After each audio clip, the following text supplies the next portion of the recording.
রাজ্যপালের বিরুদ্ধে শ্লীলতাহানির অভিযোগ আর রাজভবন অভিযান এই মুহূর্তে করছে তৃণমূলের শিক্ষা সেলের সদস্যরা। কথা বলবো আমাদের প্রতিনিধি ময়ূক ঠাকুর চক্রবর্তীর সঙ্গে। ময়ূক,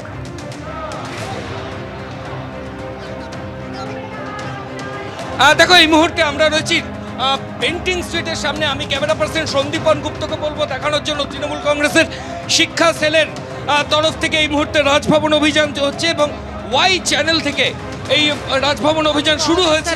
ওয়াই চ্যানেল থেকে শুরু হওয়ার পর তৃণমূলের শিক্ষা সেলের যারা কর্মীরা রয়েছেন তারা কিন্তু এই মুহূর্তে পেন্টিং স্ট্রিট হয়ে রাজভবনের দিকে তারা যাচ্ছেন।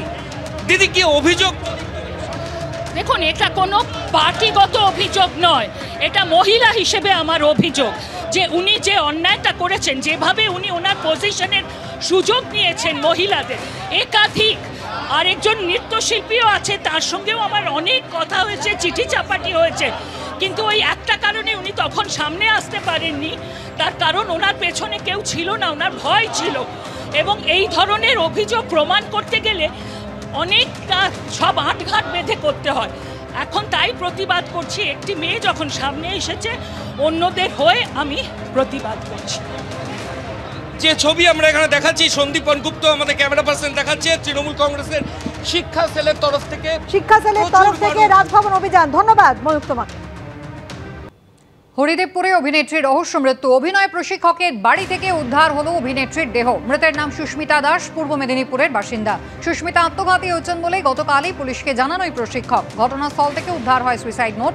প্রশিক্ষকের সঙ্গে সম্পর্কে জড়িয়েছিলেন সুস্মিতা। সম্পর্কে টানাপোড়েনের জেরে আত্মঘাতী, প্রাথমিক তদন্তে অনুমান পুলিশের।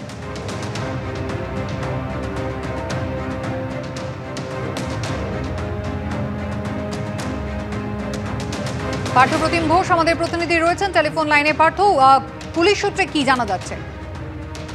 দেখো, পুলিশ যেমনটা সূত্রে জানতে পারছে, রহস্য মৃত্যুর ঘটনা ঘটেছে। পুলিশ অস্থায়ী মৃত্যুর মামলা রুজু করে তদন্ত প্রক্রিয়া শুরু করেছে। তোমায় বলবো, পূর্ব মেদিনীপুরের বাসিন্দা সুস্মিতা দাস পরশুদিনকে রাত্রিবেলা এসেছিলেন হরিদেবপুরের যে জায়গা থেকে ওনার দেহ উদ্ধার হয়েছে সেই জায়গা, সেটি হচ্ছে ওনার অভিনয় যিনি প্রশিক্ষক, সেই অভিনয় প্রশিক্ষকের বাড়িতে।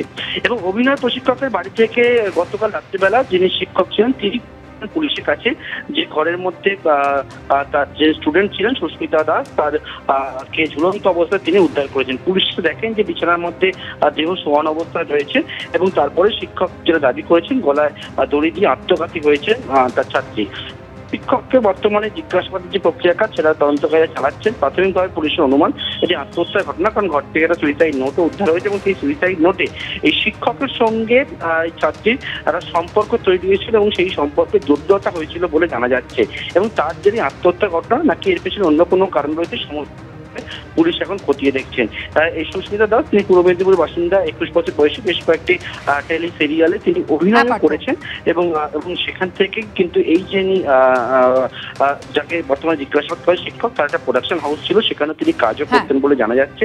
এবং সেখান থেকেই যে মৃত্যুর ঘটনা সেটা কিন্তু রহস্যটা দানা বেঁধেছে। কিভাবে মৃত্যু হলো, আত্মহত্যা একেবারে পুলিশ ইতিমধ্যেই তদন্ত শুরু করেছে। পার্থ, ধন্যবাদ।